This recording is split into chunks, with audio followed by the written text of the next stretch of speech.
नमस्कार, मैं हूं मणिकांत और आप देख रहे हैं दर्शन न्यूज। आजकल त्योहारों का सीजन चल रहा है और धनतेरस, दीपावली और बिहार का महापर्व छठ है। सबसे पहले हम बात करेंगे कि जब हम पूजा पाठ करते हैं तो पूजा पाठ का जीवन में काफ़ी महत्व होता है, लेकिन अगर सही मुहूर्त हो, सही विधि जानते हो तो उसका सकारात्मक प्रभाव भी जीवन में होता है। और खासकर जब लक्ष्मी पूजन की बात हो तो लोगों के मन में कई तरह के सवाल पैदा होते हैं कि हम पूजा कब करें, किस विधि से करें, किस मुहूर्त में करें ताकि उनके जीवन में सकारात्मक फल मिल सके। इन्हीं सारी बातों को लेकर हम आए हैं आपको वरुण कुमार त्रिवेदी जी के पास, जो काफ़ी प्रख्यात विद्वान है और सेना में रह चुके हैं और काफ़ी अच्छी जानकारी इनके पास है। इनसे हम जानेंगे कि लक्ष्मी पूजन जो है किस मुहूर्त में करें, किस विधि से करें कि हमारे जीवन में सफलता आए, सकारात्मक चीज़ें हों। आइए सीधे आपको मिलवाते हैं वरुण कुमार त्रिवेदी से। त्रिवेदी जी, बहुत स्वागत है। त्रिवेदी जी, आपसे हम जानना चाहेंगे कि अभी धनतेरस, दीपावली का सीजन चल रहा है और ऐसे में लक्ष्मी पूजन का जीवन बड़ा महत्व होता है, लेकिन लोगों को सही जानकारी नहीं मिल पाती है कि किस मुहूर्त में करें, किस विधि से करें। तो आपसे हम ये सारी चीज़ें जानना चाहेंगे। मणिकांत जी नमस्कार, मैं वरुण हकाम। बड़ा अच्छा प्रश्न है और समसामयिक प्रश्न है आपका।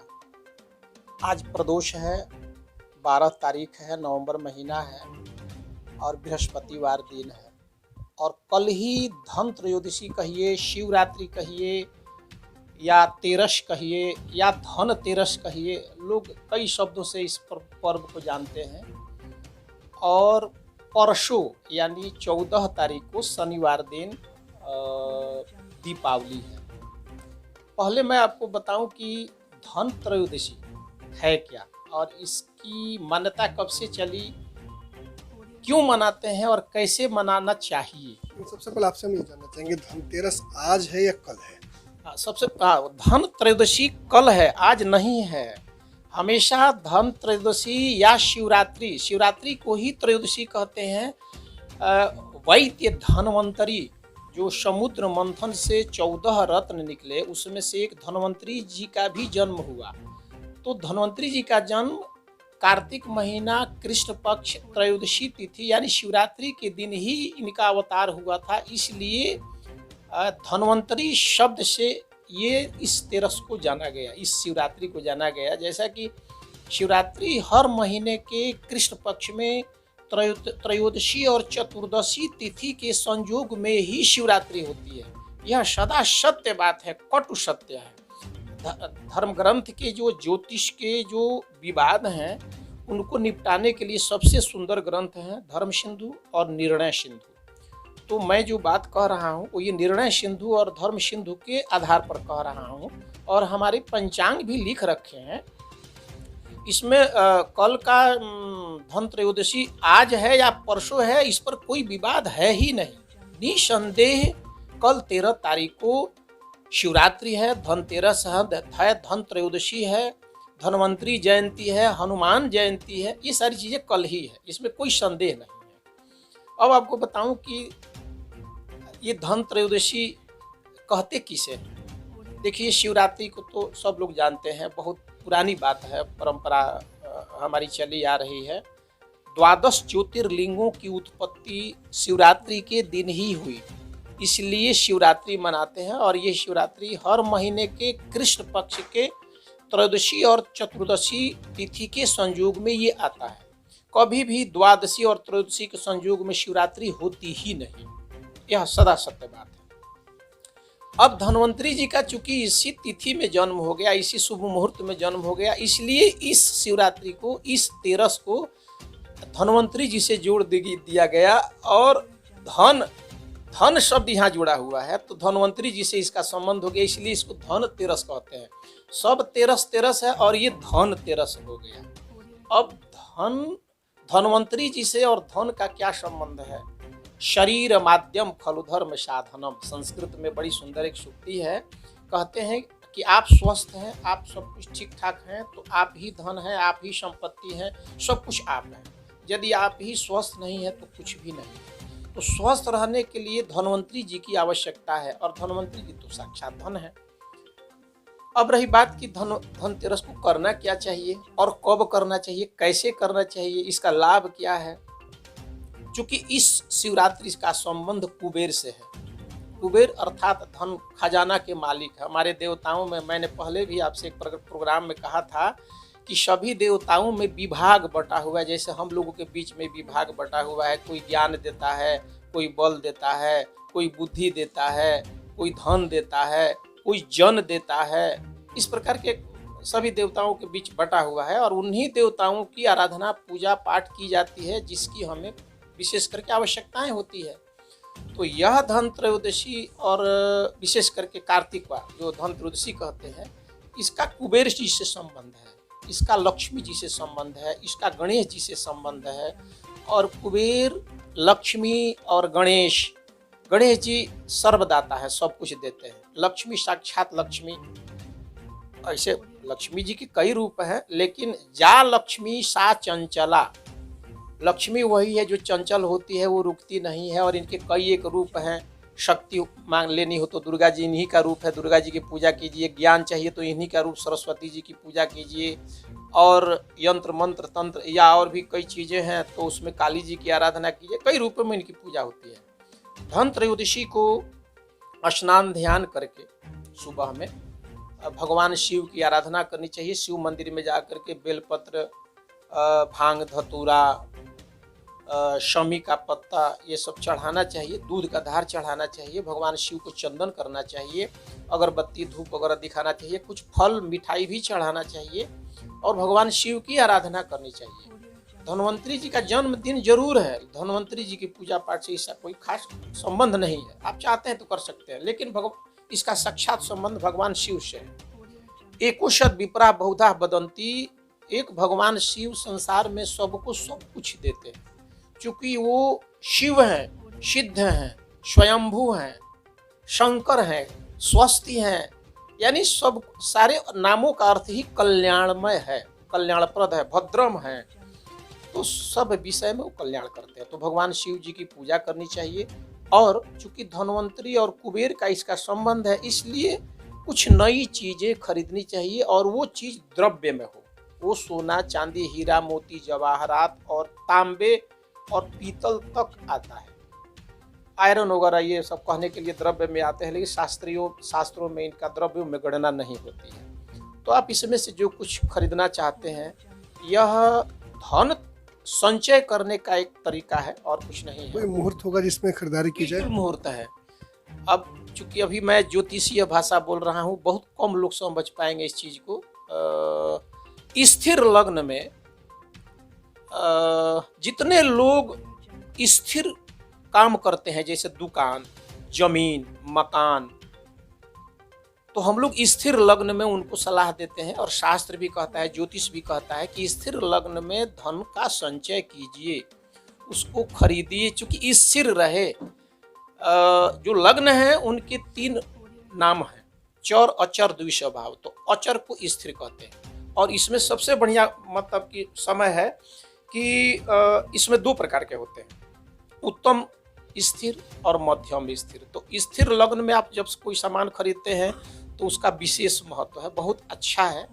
और कभी कभी मजबूरियां होती हैं, समय नहीं मिल पाता है, इन समयों में आप नहीं खरीदें तो एक मध्यम मुहूर्त भी है। तो मैं आपको सलाह दूंगा कि कल सुबह 6:50 से लेकर के 9:10 तक एक मुहूर्त है, जिसमें आप जो संपत्ति खरीदना चाहते हैं खरीदें, रखें। दूसरा मुहूर्त है दिन में 1 बजे से लेकर के 2:30 तक दिन में। ये कौन मध्यम वाला है, उत्तम वाला है? ये उत्तम वाला मैं बता रहा हूँ। दोपहर में जो है जी, दोपहर में। ये मैं आपको 3 मुहूर्त बताऊंगा उत्तम में और 3 मुहूर्त बताऊंगा मध्यम में। क्योंकि बहुत सारी मजबूरियां हैं, बहुत लोगों के पास समय नहीं है, क्या बहुत सारी चीजें होती है। तो हमारे शास्त्रों में लचीलापन बहुत है, कहीं कटुता नहीं है। आपको हर जगह, हर स्थिति में आपको प्रश्रय दिया गया है कि आप ऐसा नहीं तो ऐसा, ऐसा नहीं तो ऐसा, अब नहीं तो अब, ऐसा कर सकते हैं। और तीसरा समय है शाम को 5:35 से लेकर के 19:30 तक। ये उत्तम मुहूर्त है, आप इसमें सामान खरीदिए जो भी खरीदना है। अब मध्यम मुहूर्त है 9:10 से लेकर के 11:10 तक दिन में जो था जी, दिन की बात कर रहा हूँ। 9:10 से लेकर के 11:10 तक। और दूसरा मुहूर्त है 14:30 से लेकर के 16 बजे तक, यानी 4 बजे तक। ये दिन की बात कर रहा हूँ। और तीसरा मुहूर्त है शाम को 7:30 बजे से लेकर के रात को 9:45 तक। ये मध्यम है। और पहला जो मैंने बताया 6:50 से 9:10, 1 बजे से लेकर के 2:30 बजे तक, 5:30 बजे से लेकर के 7:30 बजे तक, ये उत्तम मुहूर्त है। इस मुहूर्त में अच्छी खरीदारी कर सकते हैं। अच्छी खरीदारी कर सकते हैं, कीजिए, करना चाहिए। अब एक सवाल ये उठता है पंडित जी कि कई लोग लक्ष्मी गणेश की स्थापना जो है धनतेरस करना चाहते हैं, दुकान हो, घर में हो, अच्छा मुहूर्त कौन सा होता है, धनतेरस में या दीपावली के दिन? देखिए, मैं तो मुझसे आप पूछें तो मैं कहूँगा कि दीपावली के दिन, कार्तिक का महीना हो, कृष्ण पक्ष हो और अमावस्या तिथि हो, चतुर्दशी का संयोग हो, स्वाति नक्षत्र हो और प्रदोष काल हो और स्थिर लग्न हो, ये 5 चीजों का जब संयोग होता है और इसमें आप लक्ष्मी जी की पूजन करें, तो मुझे लगता है कि जो शास्त्रों में मैंने पढ़ा है, तो लक्ष्मी जी बड़े प्रसन्न हो करके आपके सभी पूजा को बड़े सहर्ष स्वीकृत करती हैं और आपको बहुत सारे शुभ फल देती हैं। तो मैं कहूँगा कि आप लोग, अब देखिए, सभी लोग अपने देश में या संसार में कई तरह के लोग हैं, कई परिस्थितियों में पल रहे हैं, जी रहे हैं, लेकिन सर्वोत्तम मुहूर्त मैं यही कहूँगा कि शाम को 5:30 बजे से लेकर के 8:20 तक ये सर्वोत्तम मुहूर्त है। जो अभी मैंने 5 विशेषताएं आपको बताया, ये 5 विशेषताएं आ जाएंगी यानी दीपावली के दिन यानी परसों 14 तारीख को, शनिवार को। और लक्ष्मी का पूजन आप दीपावली को करें, न कि धनत्रयोदशी को। ये अब जो लोग कहते हैं, अब मैं उस पर कुछ कहना नहीं चाहूँगा, लेकिन मैं नहीं कहूँगा। मैं कहूँगा कि आप दीपावली को ही पूजन कीजिए, क्योंकि लक्ष्मी पूजन दीपावली पर ही सभी शास्त्र यही गुणगान करते हैं। स्कंद पुराण उठा करके देख लीजिए, भविष्योत्तर पुराण उठा करके देख लीजिए,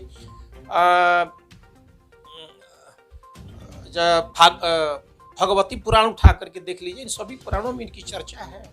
तो मैं दीपावली को कहूँगा, यानी 14 तारीख शनिवार दिन शाम को 5:30 बजे से लेकर के 8:20 तक बहुत सुंदर। इसमें 5 चीजें हैं। इसमें लक्ष्मी जी की मूर्ति का स्थापना, पूजा पाठ इसमें आप लक्ष्मी जी की मूर्ति, गणेश जी की मूर्ति, कुबेर की मूर्तियां तो नहीं मिलती हैं, लेकिन पूजा जरूर उनकी कीजिए, क्योंकि धन के भंडार के मालिक कुबेर ही। किन मंत्रों से माँ लक्ष्मी को प्रसन्न करिए, भक्ति दर्शकों को बताना। हाँ, देखिए, सबसे सुंदर, सबसे अच्छा कहा जाएगा कि लक्ष्मी श्री सूक्त से लक्ष्मी जी की पूजा श्री सूक्त में मात्र 16 मंत्र हैं, और उन 16 मंत्रों से पूजा कीजिए तो ज़्यादा अच्छा रहेगा। और पूजा करने का जो विधि विधान है, जो भी मूर्ति आप लाए हैं, किसी लकड़ी के पीढ़े पर या स्थापना कर दीजिए, धो-धा कर सफाई वगैरह करके, और सबसे पहले उनको एक गीला कपड़ा से थोड़ा सा साफ कर दीजिए, बैठने के लिए आसन दीजिए। मान लीजिए कि आप दे रहे हैं, फिर उनको आवाहन कीजिए, यानी बुलाइए मंत्रों से, और बुला कर पहले तो उसके पहले सबसे पहले स्वस्ति वाचन, शांति वाचन आप कहें तो 2 लाइन बोल देता हूं मैं स्वस्ति वाचन। ओम हरे ओम महा स्वस्ति न इंद्रो वृद्धश्रवाः स्वस्ति नः पूषा विश्ववेदाः स्वस्ति न रक्षयोः अरिष्टनेमि स्वस्ति नः बृहस्पतिर्दधातु वृषदश्वा मरुतः कृष्णिमातरः शुभञ्जावानो विदथेषु जग्मय अग्निर्जिह्वा मनवः सूचा रक्षसोः विश्वेनु देवा अवसागमन्निः। इस प्रकार का ये काफ़ी लंबा मंत्र है, 32 मंत्र हैं। मुझे लगता है कि सविधि ढंग से किया जाए तो केवल मंत्र को पढ़ने में 20 मिनट लग जाता है। तो इन स्वस्ति वाचन, शांति वाचन के साथ लक्ष्मी जी को चंदन लगाएं, अगरबत्ती दिखाएं, धूप दिखाएं, मिष्ठान नैवेद्य चढ़ाएं, फल चढ़ाएं, आरती दिखाएं, वस्त्रों से आच्छादित करें, स्त्री के श्रृंगार से संबंधित जो भी चीज़ें हैं, साड़ी जो भी है, सभी चीज़ों से लक्ष्मी जी को सजाएं, उनको अर्पित करें, और अंत में लक्ष्मी जी से आप अपने मन में जो चाहते हैं वो मांगें। कांत जी, मैं एक चीज़ आपको और याद दिला दूँ, क्योंकि सुबह से बहुत फोन आया इस विषय पर, मुझसे लोग पूछ रहे हैं, कल भी आया। यम द्वीप, यानी यम राज को जो लोग दीप जलाते हैं वो कब जलाएं? क्योंकि कल का जो और परसों का जो त्योहार है यानी धन त्रयोदशी और दीपावली, ये थोड़ा सा पंचांग में तो बिल्कुल साफ साफ लिखा हुआ है, लेकिन लोग थोड़ा सा भ्रमित हैं क्योंकि एक तिथि का इसमें क्षय हो गया है इसलिए। तो लोगों को निसंदेह यम का जो दीप है वो कल ही जलाएंगे शाम को। ये इसको कहते हैं नरक चतुर्दशी। नरक चतुर्दशी के दिन यानी दीपावली की एक दिन पहले शाम को अन्न के कुछ पार्ट पर यानी किसी बर्तन में आप थोड़ा सा अन्न रख दीजिए और उस अन्न में एक दीप रख दीजिए। वह दीप चौमुखी होना चाहिए, ध्यान रहे, एक मुखी, दो मुखी, त्रिमुखी या पंचमुखी नहीं होना चाहिए, 4 मुंह होना चाहिए। 4 दीप, 4 बत्ती वाले दीप जला करके और दरवाजे पर रखना चाहिए। और ध्यान रहे कि उसमें तिल का ही होना चाहिए, कोई दूसरा तेल नहीं होना चाहिए। और यह भी ध्यान रहे कि कोशिश करना चाहिए कि वो दीप पूरी रात जले। तो बहुत सारे प्रश्न आए तो मैंने सोचा कि ये भी आपको बता दूं कि लोग भ्रम में न रहें। यह यम का दीप कल ही जलाएं, परसों न जलाएं। क्या प्रभाव होता है इसका? देखिए, ये नरक चतुर्दशी यमराज का दिन है और यमराज 2 रूपों में आते हैं, धर्मराज और यमराज 2 रूप में आते हैं। तो यही नरक चतुर्दशी के दिन ही इनको प्रसन्न करने का, इनको प्रकाशित करने का, इनका सम्मान करने का एक पूरे साल में 2 दिन आते हैं। एक तो भ्रातृ द्वितीया आती है और एक ये नरक चतुर्दशी आती है। ये 2 दिन यमराज की पूजा होती है और इसका उद्देश्य है कि वो जब भी हमारा उनका संबंध जुड़े यानी अंत काल में जब आते हैं तो हमारे साथ उनका स्नेह, प्रेम भाव, करुणा, दया बनी रहे, बस इसी के लिए पूजा। ये थे प्रकांड विद्वान वरुण द्विवेदी जी, जिन्होंने लक्ष्मी पूजन के बारे में बताया, साथ ही साथ यम का जो दीपक शाम को जलता है उसके बारे में भी इन्होंने जानकारी दी। हमें लगता है कि आपको सही और सच्ची जानकारी मिल गई होगी। मणिकांत, दर्शन न्यूज़, सिवान।